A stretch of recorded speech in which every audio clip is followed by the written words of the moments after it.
Bismillahirrahmanirrahim. Assalamualaikum warahmatullahi wabarakatuh.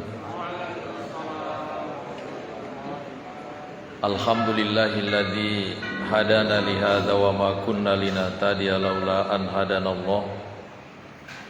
Asyhadu an la ilaha illallah wahdahu la syarikalah wa asyhadu anna Muhammadan abduhu wa rasuluhu la nabiyya ba'dah.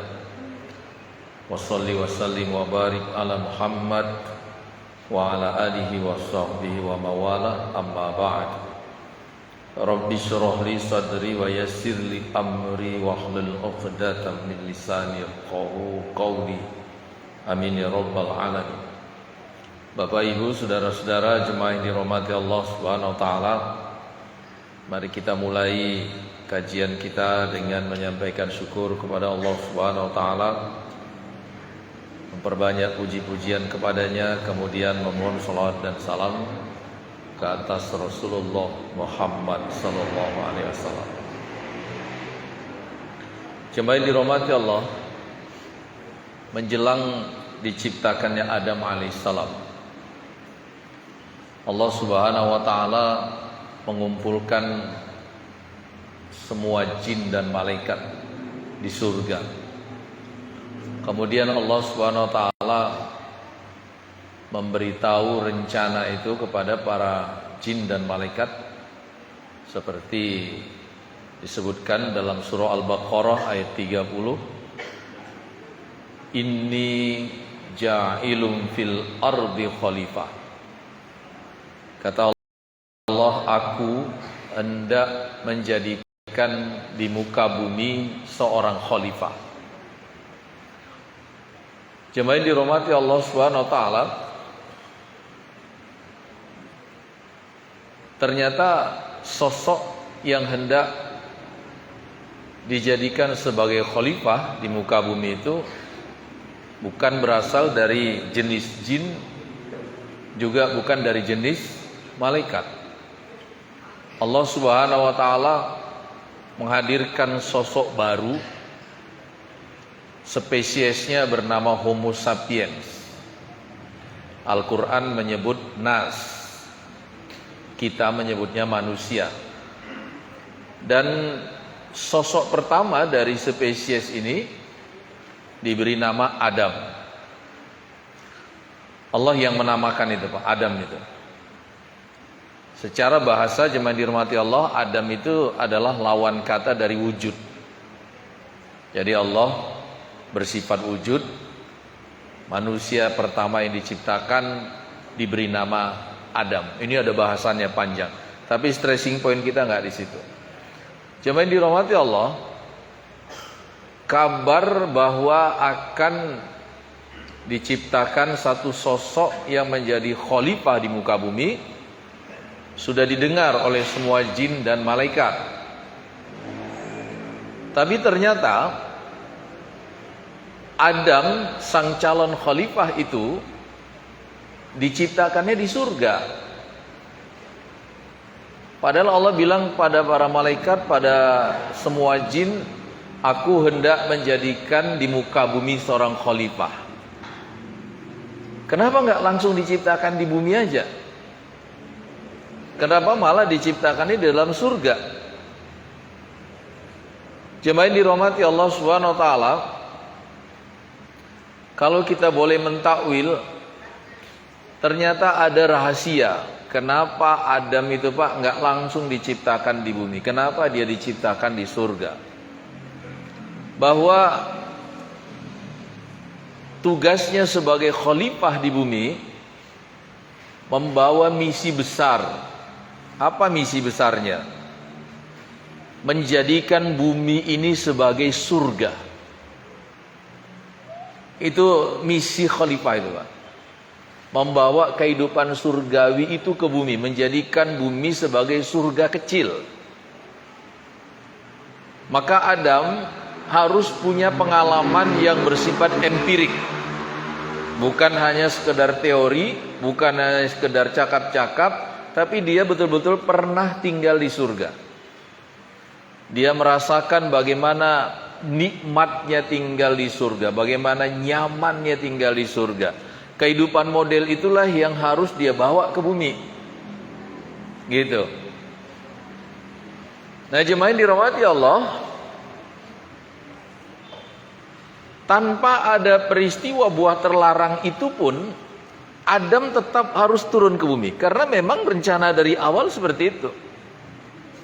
Desainnya dari awal itu memang ini mau diciptakan sebagai khalifah di bumi. Jadi sekiranya insiden buah terlarang itu tidak terjadi, tetap saja Pak Adam itu harus keluar dari surga dan turun ke bumi. Pertanyaannya lagi, kenapa harus terjadi dulu insiden buah terlarang itu, baru Adam dikeluarkan dari surga, baru Adam diturunkan ke bumi? Bapak Ibu, Allah menghendaki ketika Adam itu dikeluarkan dari surga, turun ke bumi untuk menjadi khalifah di sini, Adam itu betul-betul sudah matang. Sudah matang. Cuma dirahmati Allah Subhanahu wa taala, kematangan seperti apa, Pak? Yang harus dimiliki oleh sosok khalifah itu. Sikap responsibility. Sikap bertanggung jawab. Bahwa setiap pilihan, setiap tindakan, setiap keputusan ada konsekuensinya, ada risikonya. Dan itu betul-betul Adam dapatkan pelajaran itu dari peristiwa buah terlarang itu. Makanya jemaah dirahmati Allah, narasi Al-Quran ketika menceritakan peristiwa dikeluarkannya Adam dari surga, saya nggak menyebut diusir, dikeluarkan. Itu Pak sangat lembut. Nggak seperti narasi orang di seberang sana, Pak. Narasi orang di seberang sana, cerita tentang dikeluarkannya Adam dari surga itu, mereka menggambarkan Adam itu sebagai pembangkang.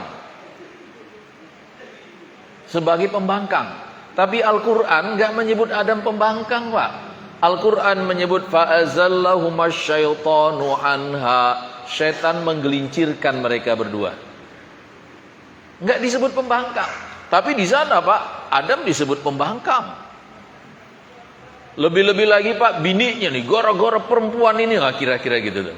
Gara-gara perempuan ini nih, maka Adam itu sampai tergoda. Makanya Ibu Bapak, peradaban manusia sampai Islam datang. Peradaban manusia itu Pak sangat mengutuk wanita itu, sangat membenci perempuan itu. Mereka bahkan menuduh perempuan itu iblis berbentuk manusia. Karena gara-gara perempuan itu maka Adam itu sampai tergoda gitu. Itu makanya Ibu Bapak, sepanjang peradaban manusia sampai Islam datang, para wanita itu diintimidasi Pak. Nggak dikasih ruang, direndahkan. Orang Arab menyebut anak-anak yang bodoh, anak-anak yang bego, anak-anak yang terbelakang, anak-anak yang nggak pandai baca tulis dengan sebutan ummi. Ummi itu artinya apa? Ummi itu apa? Ibu. Ibu. Lah kenapa anak-anak yang bodoh, anak-anak yang terbelakang, anak-anak yang nggak pandai baca, nggak pandai tulis, nggak pandai ngitung disebut ummi?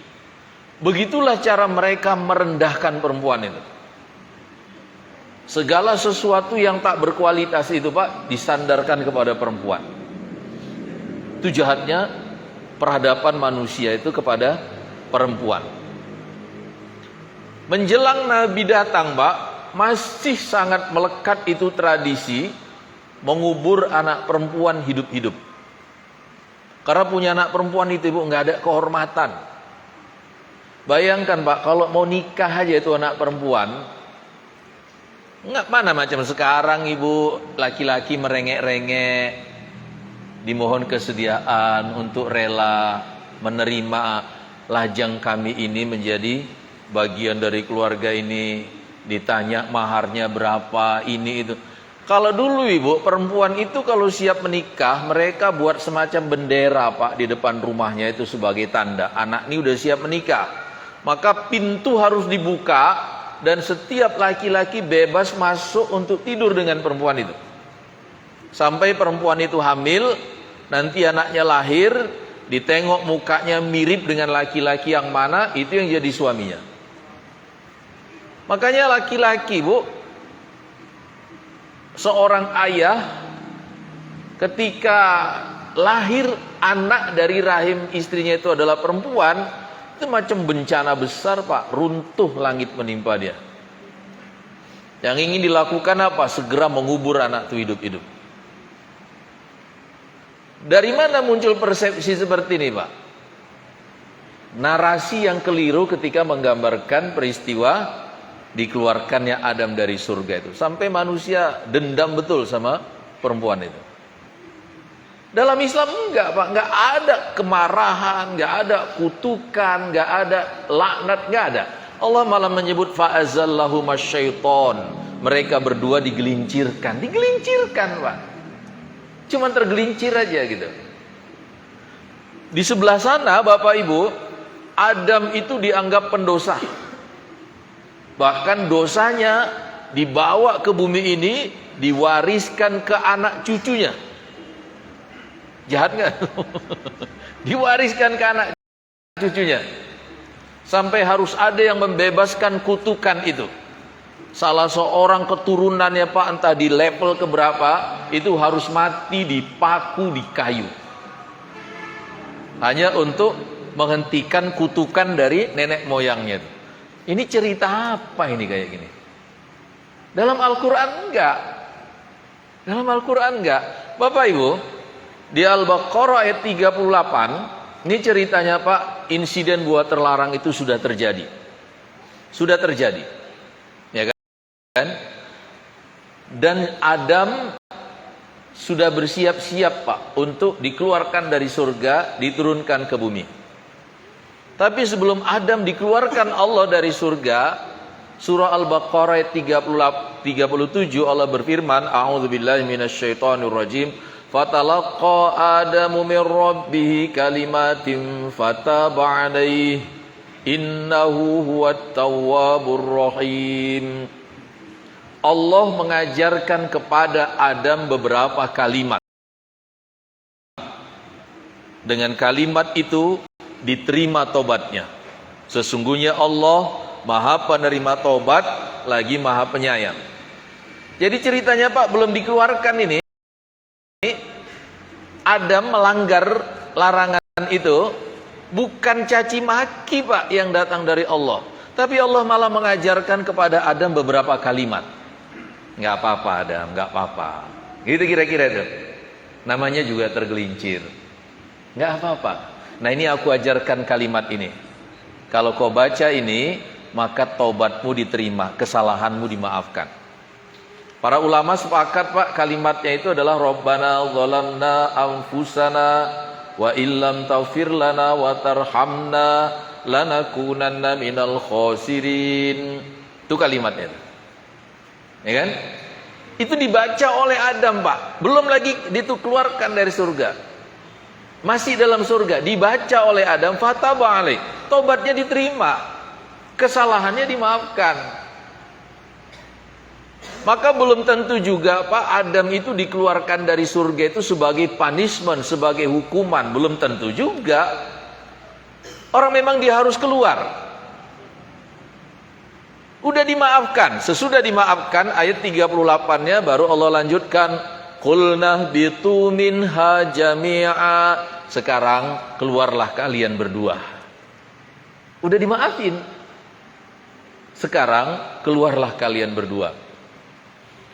Ada yang bilang sama saya begini, kalau bukan hukuman bagi Adam dan Hawa dunia ini, Ustadz, kenapa waktu turun tercampak ke bumi ini mereka terpisah?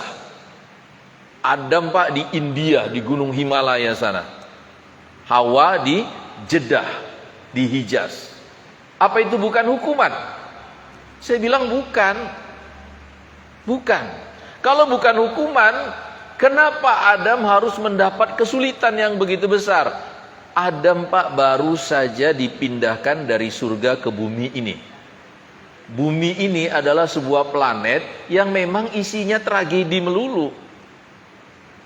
Isi bumi ini, Ibu, ini tragedi semua, bencana, kesulitan. Itulah watak bumi ini. Dan bukan cuma Adam, Pak. Semua nabi itu mendapatkan kesulitan-kesulitan hidup. Termasuk juga kita.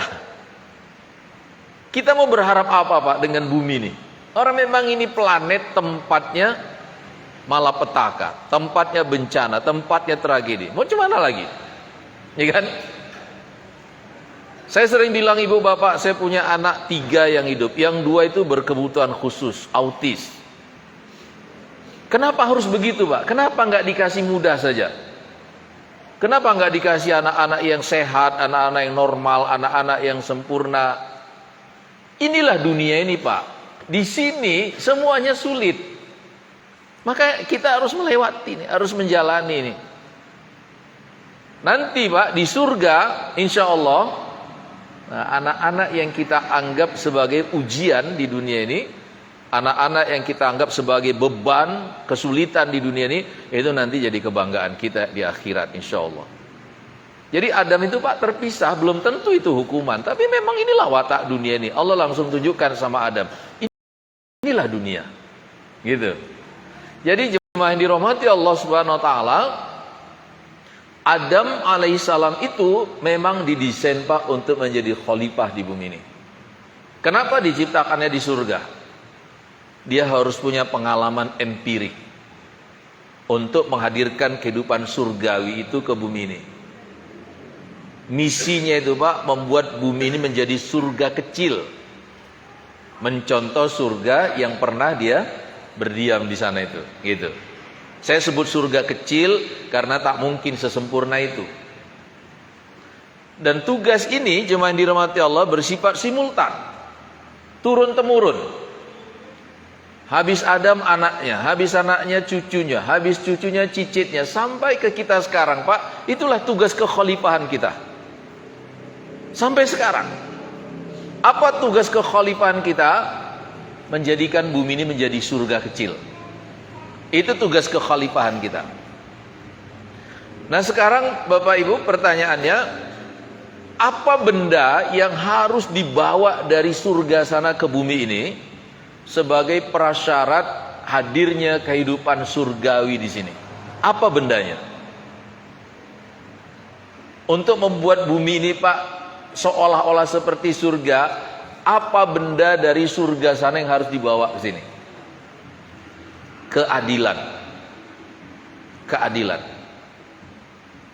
Surga itu, Pak, disebut surga itu karena di sana kezoliman sekecil apapun nggak masuk ke situ.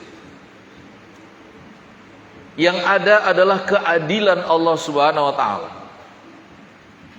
Kalau soal buah di surga, Pak, di dunia juga banyak buah. Soal bidadari di surga, di dunia juga banyak bidadari, kan? Soal istana di surga, di dunia juga ada istana. Soal sungai-sungai di surga, di belakang kita sungai, Pak. Ya. Kesempurnaan surga itu dan itu, Pak, nggak ada di sini. Apa kesempurnaan surga? Keadilan. Kezoliman sekecil apapun, Pak, nggak masuk ke sana. Jemaah yang dirahmati Allah, dalam surah An-Naba ayat yang terakhir, sudah pernah kita kaji ketika kita membahas An-Naba. Wa yaqulul kafiru ya laitani kuntu turaba.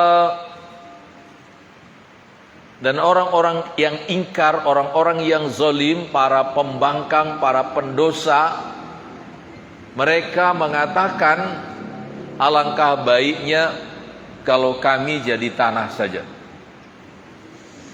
Kenapa keluar ucapan seperti itu, Bapak Ibu?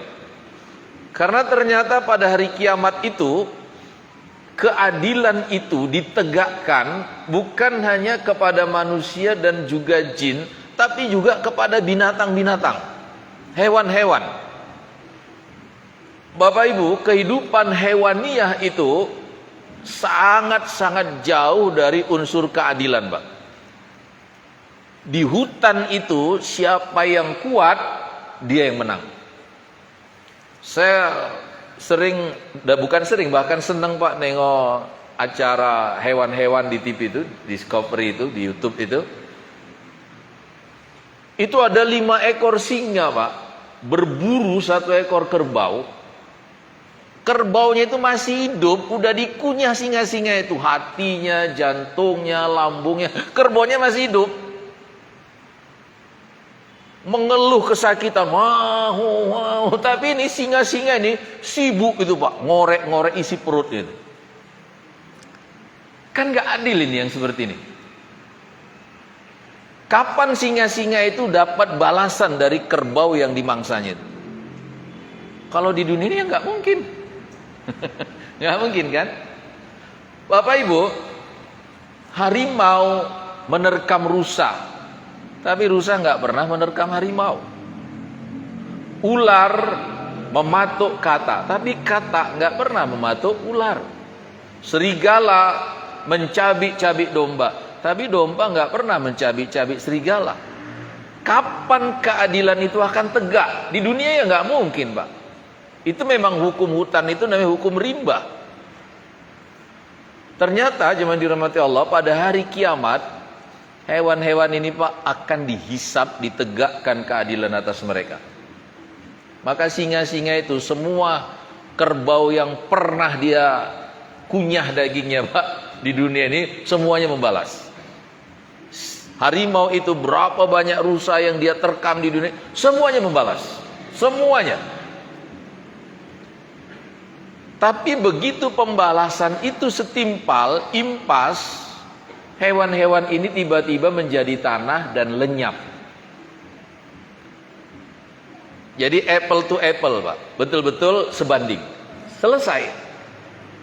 Nah orang-orang yang ingkar itu, para pendosa itu, orang-orang yang kafir itu, melihat hewan-hewan itu Pak lenyap jadi tanah, mereka berkata, ya laitani kuntu turoba, alangkah bagusnya kalau kami pun jadi tanah saja seperti hewan-hewan ini.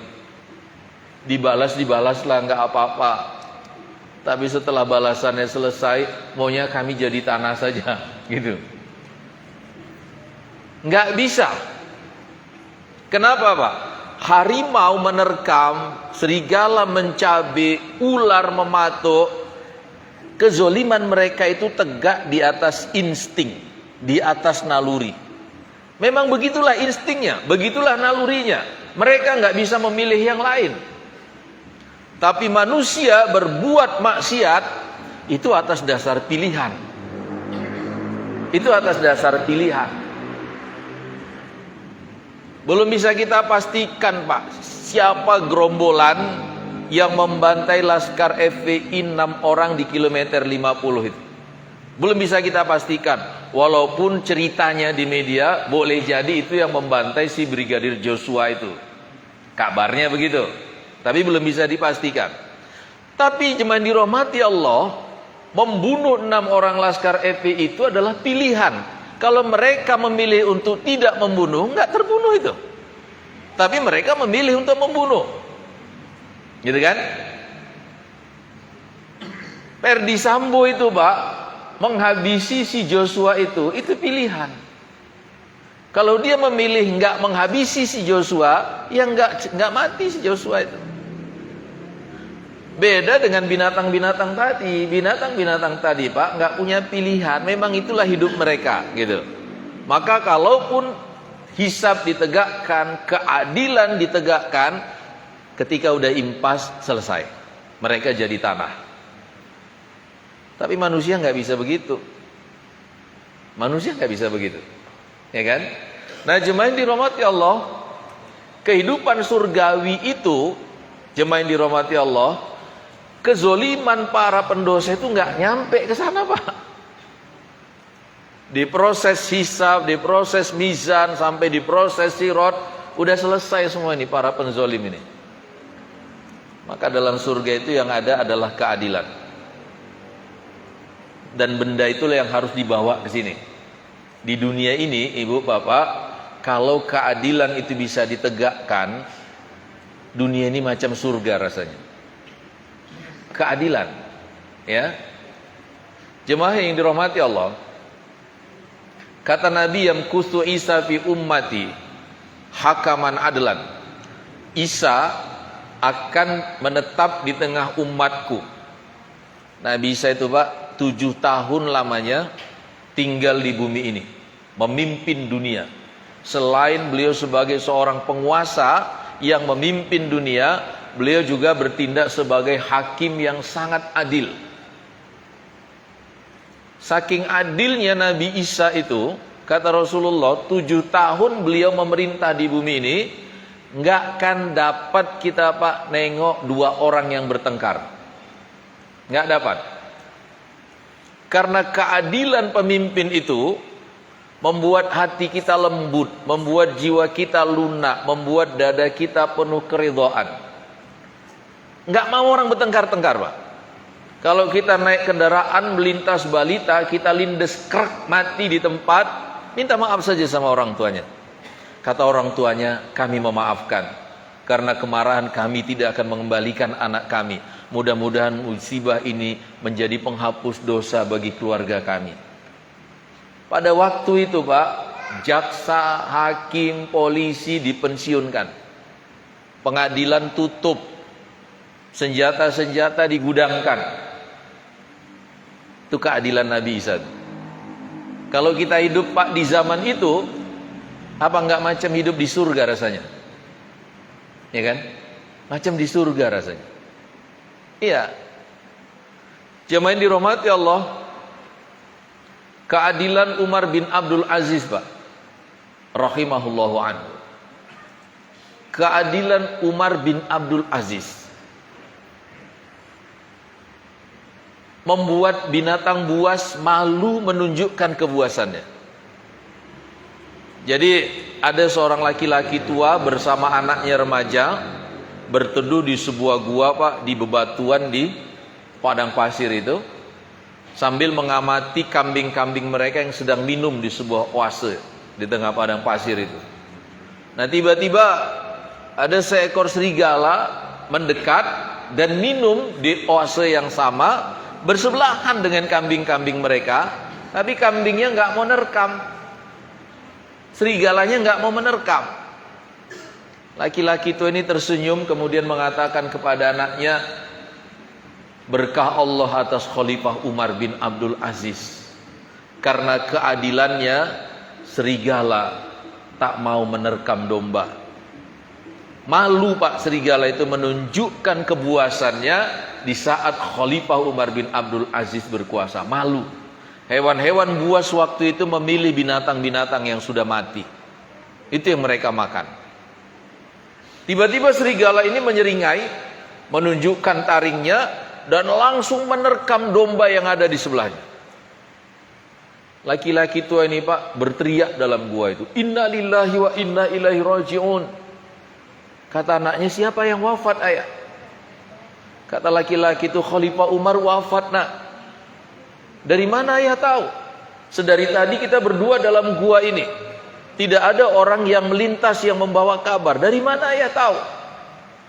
Lihatlah anakku, serigala telah menerkam domba. Khalifah Umar telah wafat. Maka mulai hari ini kita harus lebih berhati-hati menjaga harta kita. Karena boleh jadi pengganti Khalifah Umar bin Abdul Aziz itu lebih jahat dari serigala ini. Keadilan itu Pak, sampai membuat binatang buas saja malu menunjukkan kebuasannya. Tapi ketika satu negeri dipimpin oleh orang-orang zolim, manusianya berubah jadi serigala. Betul nggak? Manusianya berubah dari jadi serigala. Iya, Masya Allah, gitu. Nah jemaah dirahmati Allah, apa sebetulnya adil itu Pak? Adil itu apa? Mari kita lihat Pak, makna adil ini dari beberapa perspektif. Dari aspek hukum, adil itu artinya equal, meletakkan setiap orang di posisi yang sama di depan hukum. Adil itu Pak nggak punya mata. Adil itu nggak punya mata. Dia nggak melihat objek yang sedang berperkara. Pokoknya salah-salah, benar-benar. Jangankan berpihak sama orang kaya, berpihak sama orang miskin aja nggak boleh. Ya Pak, saya ulang. Jangankan berpihak sama orang kaya, berpihak sama orang miskin aja nggak boleh. Pokoknya yang benar-benar, yang salah-salah gitu. Jadi ada dua orang Pak datang kepada Nabi Daud alaihissalam. Yang satu orang kaya punya 99 ekor kambing. Yang satu orang miskin punya 1 ekor kambing. Si kaya ini Pak mau merampas kambing yang 1 ekor milik si miskin ini. Maka si miskin membawa perkara ini ke depan Nabi Daud alaihissalam. Kedua-duanya mengklaim, ini kambing saya, kata si kaya. Kata yang miskin, kambing saya. Mereka bahkan berani bersumpah Pak, kedua-duanya. Jemaah yang dirahmati Allah, ketiadaan bukti pendukung. Mau cemana lagi Pak? Dua-duanya mengklaim, dua-duanya bersumpah.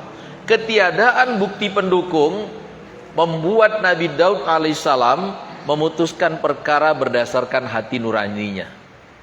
Biasanya orang jahat itu zolim, dan orang miskin itu selalu jadi korban. Biasanya kan begitu. Terus ketika Nabi Daud melihat wajah si fakir itu, datang rasa kasihannya. Maka dia Pak memutuskan pemilik kambing yang 1 ekor itu adalah si fakir ini. Dan orang yang kaya ini Pak dituduh bersalah karena tamak hendak menguasai kambing yang 1 ekor itu. Tapi Pak ditegur Allah Nabi Daud Pak. Ditegur Allah. Ternyata kambing yang 1 ekor itu memang milik si orang kaya itu. Si miskin itu Pak mencurinya ketika digembalakan, ketika si kaya itu lengah.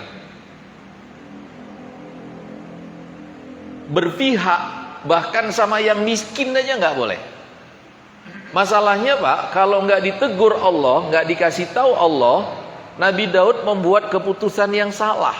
Apakah itu tidak dosa bagi beliau? Enggak dosa. Kenapa? Keputusannya tidak didasari sikap subjektif. Mau cemana lagi coba? Keputusan harus dibuat. Mau cemana lagi? Maka beliau berijtihad Pak. Dalam ijtihad, kalau benar pahalanya 2, kalau salah pahalanya 1.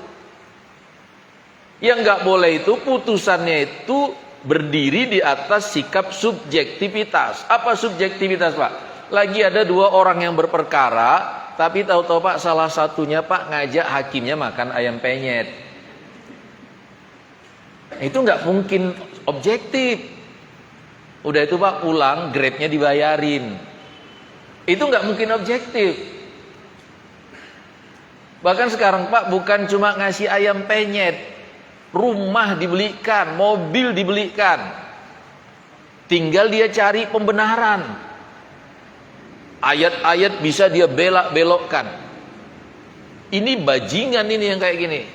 Walaupun di ruang sidang dipanggil yang mulia, yang mulia, yang mulia, bajingan. Benar nggak? Iya.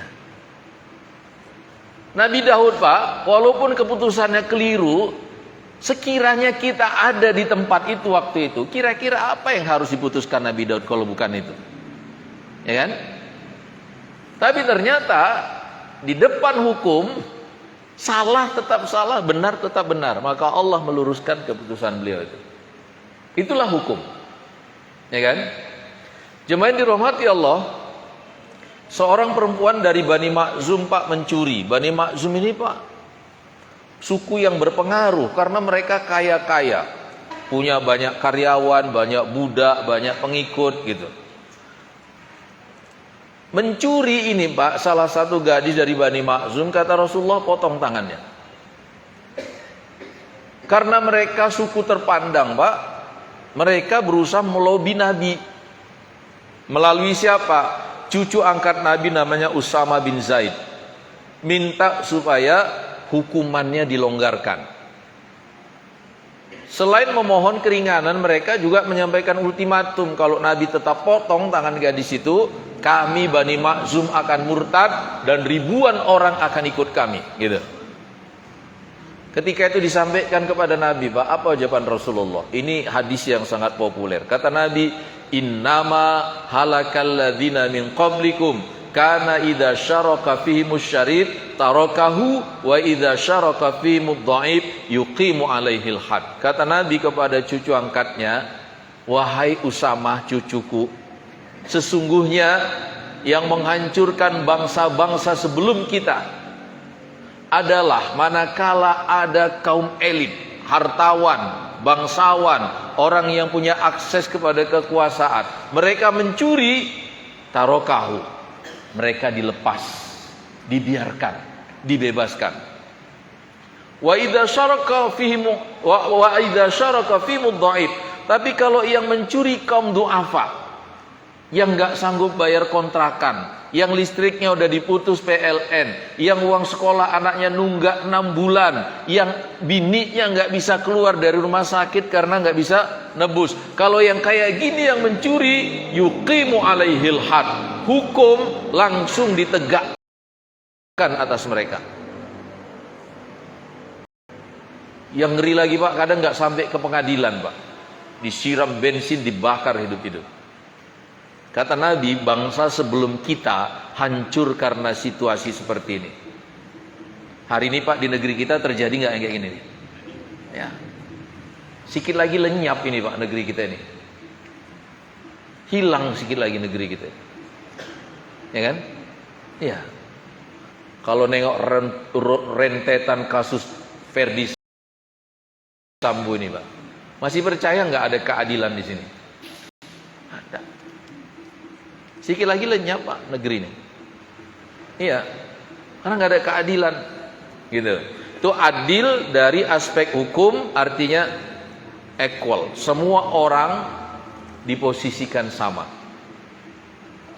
Adil dari perspektif sosial. Dalam aspek sosial, Bapak Ibu, adil itu artinya proporsional, Pak. Dari aspek sosial, adil itu nggak mesti sama rata.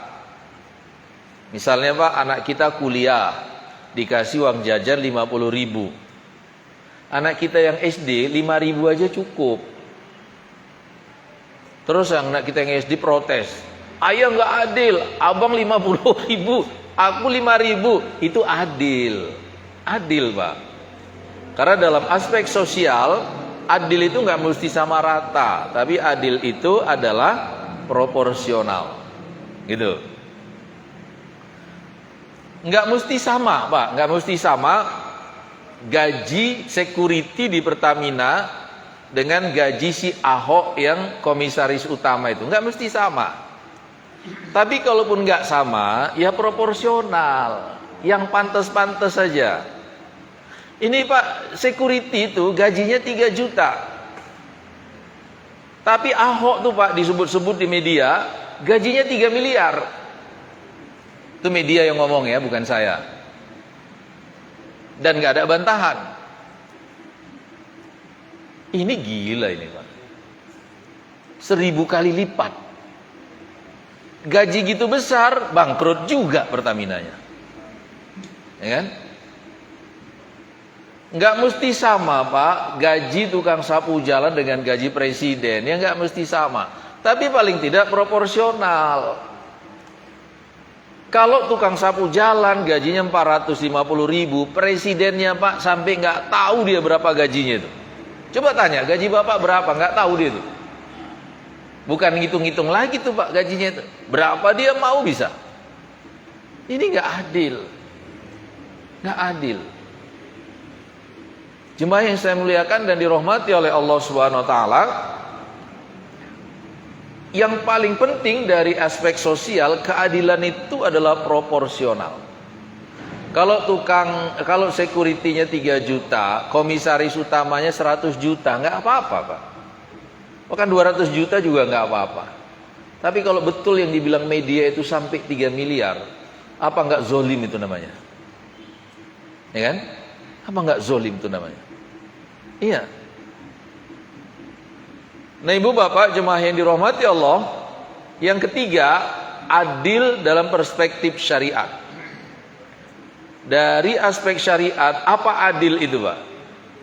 Adil dari perspektif syariat adalah Allah. Allah itu Pak adalah maha adil. Maka keadilan Allah itu nggak bisa dikoreksi. Karena dia maha adil. Mau cemana lagi Pak? Mau cemana lagi? Dia maha adil. Maka dia nggak bisa dikoreksi. Ada orang berzina Pak, nikmatnya 5 menit, tapi dibakar dia dalam neraka selama-lamanya. Nggak adil nih Allah. Siapa bilang Allah nggak adil? Orang dia maha adil kok. Dia maha adil. Maka keadilan Allah itu jangan dikoreksi.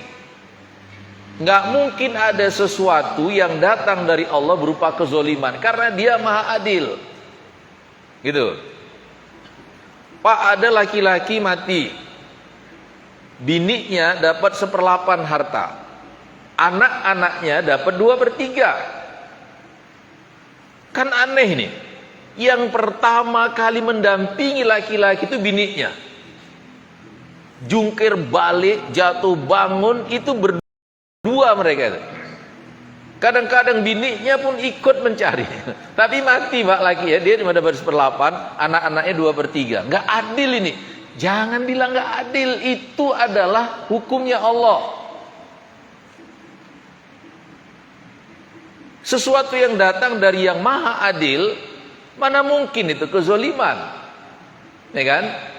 Pak, nanti kalau keadilan Allah dikoreksi bahaya. Bahayanya gimana?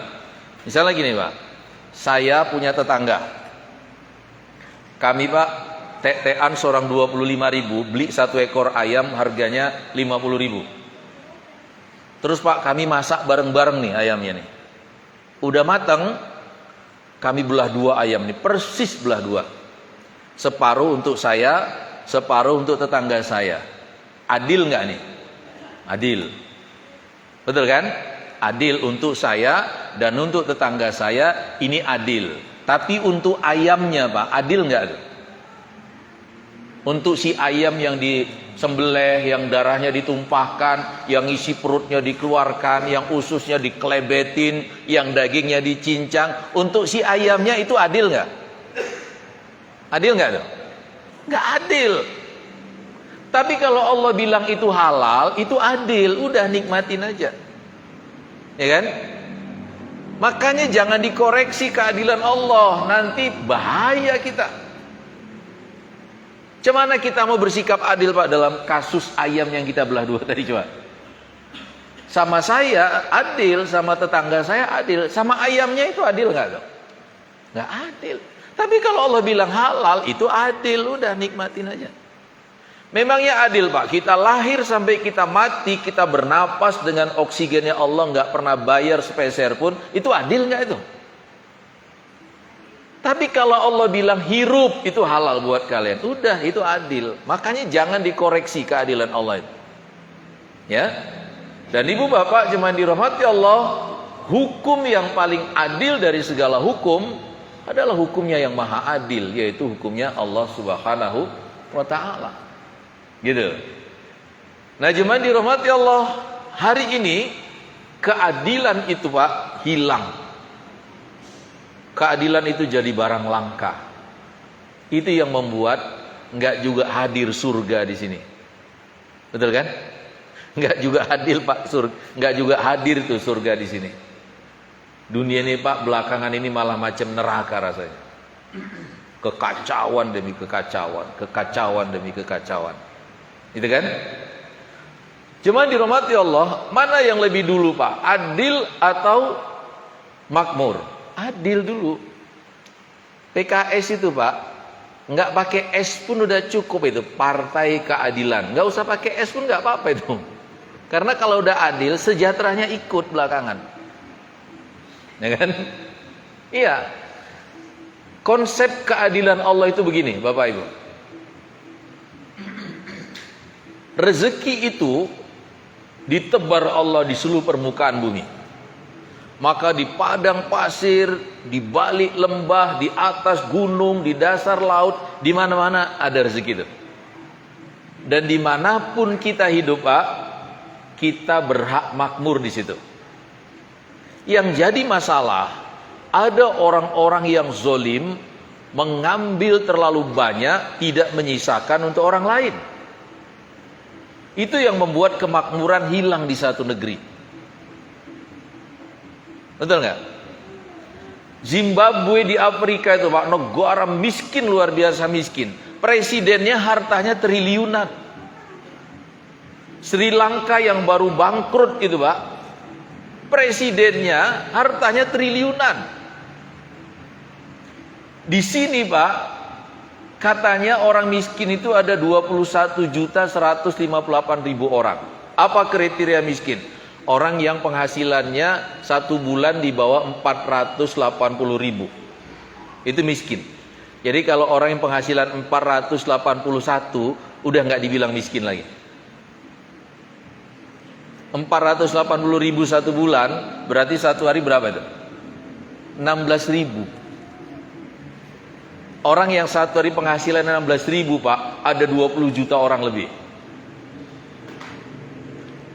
Saya Ibu, urusan rumah itu saya yang nanganin. Belanja sayur ini itu macam-macam.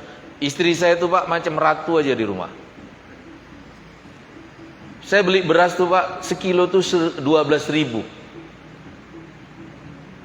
Ini penghasilannya 16.000 nih, 16.000. Beras 12.000, sisa 4.000.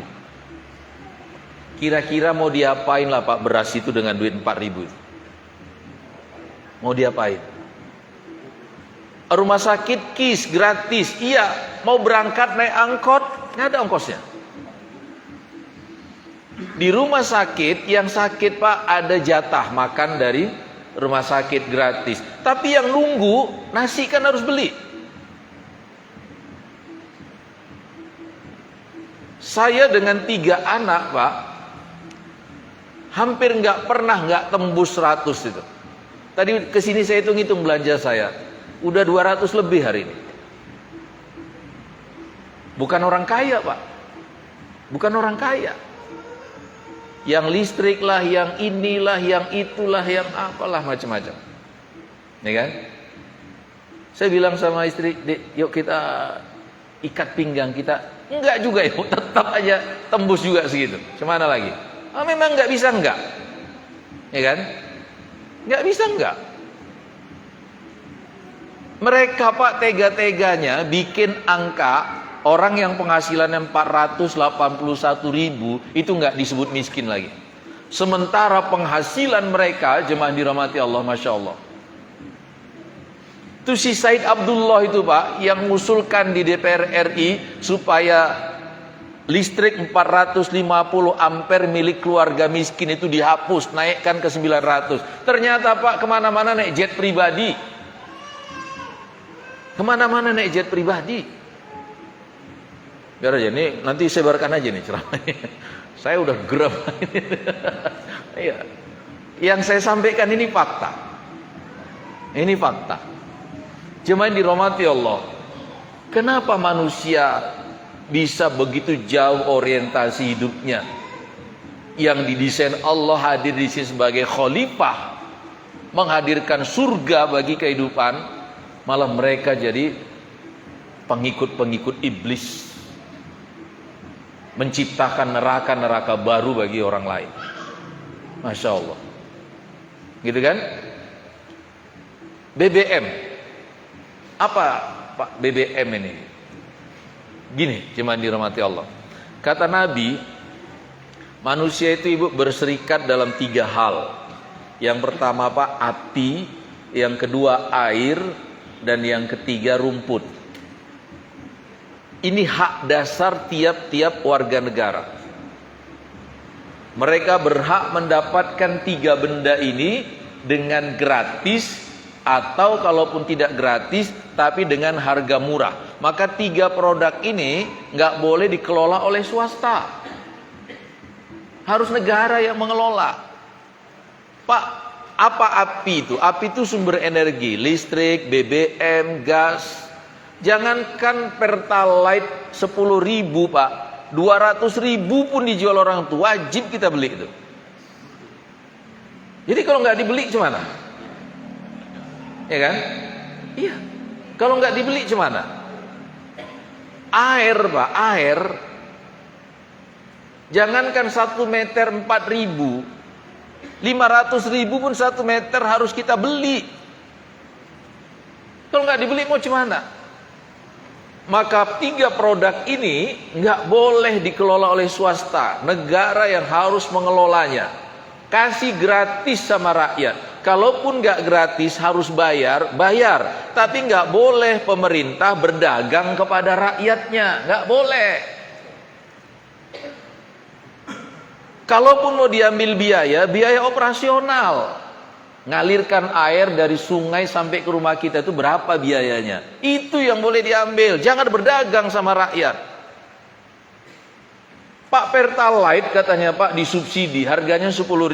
Ternyata ada SPBU swasta tipu, harganya 8.500. Malah ditekan ini yang swasta untuk naikkan supaya sama dia.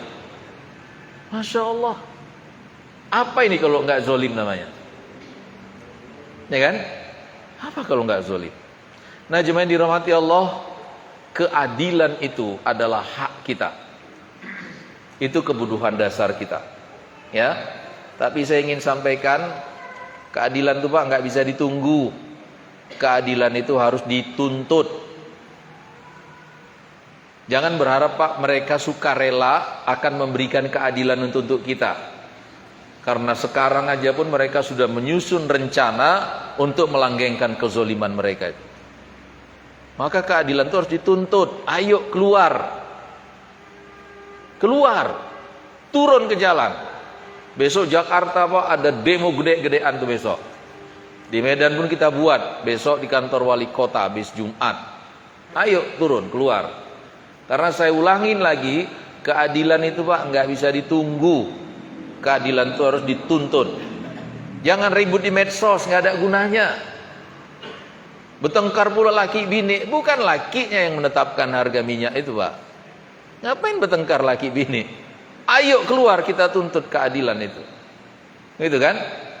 Iya. Nah, jemaah yang saya muliakan dan dirahmati oleh Allah Subhanahu wa taala,